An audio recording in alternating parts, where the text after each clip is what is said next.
নিৰ্বাচনৰ পিছত প্ৰথমবাৰৰ বাবে মাজুলীত উপস্থিত যোৰহাট লোকসভা সমষ্টিৰ বিৰোধী ঐক্যমঞ্চৰ প্ৰাৰ্থী গৌৰৱ গগৈ। মাজুলী অফলামুখ পাৰঘাটত আদৰণি জনাই জিলা কংগ্ৰেছৰ তৰফৰ পৰা অহা 4 জুনত মাজুলীত আনন্দৰ দিন হ'ব বুলি গৌৰৱ গগৈয়ে কয়। অন্যহাতে তেওঁ মাজুলীবাসী ৰাইজক ধন্যবাদ জ্ঞাপন কৰে। লোকসভা নিৰ্বাচনত আন সমষ্টিৰ তুলনাত মাজুলীবাসীয়ে যথেষ্ট পৰিমাণে ভোটদান কৰিছে বুলি গৌৰৱ গগৈয়ে কয়। সমগ্ৰ ভাৰতবৰ্ষত লোকসভা নিৰ্বাচনত ভোটদানৰ হাৰ কমিছে, সেই সময়ত মাজুলীবাসীৰ ৰাইজ ওলাই আহি স্বতঃস্ফূৰ্তভাৱে ভোটদান কৰিছে। মাজুলীবাসীৰ ৰাইজ সজাগ, সচেতন আৰু সতৰ্ক, ইয়াৰ পৰাই প্ৰমাণ হৈছে বুলি গৌৰৱ গগৈয়ে কয়। ইয়াৰ পাছতেই গড়মূৰ ৰাজীৱ ভৱনত এখন দলীয় সভাত অংশগ্ৰহণ কৰে গৌৰৱ গগৈ। মাজুলীবাসী ৰাইজক ধন্যবাদ জ্ঞাপন কৰিছোঁ।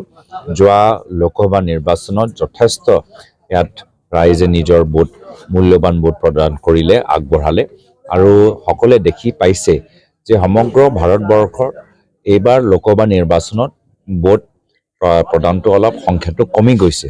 তাতে আমাৰ মাজুলী ৰাইজে যে ওলাই আহি ভোট প্ৰদান কৰিছে, এইটো মাজুলী অঞ্চলৰ ৰাইজৰ ৰাজনৈতিক তেওঁলোকে ইমান যে সচেতন আৰু ইমান যে সতৰ্ক, এইখিনিয়ে কথা প্ৰমাণ হৈছে।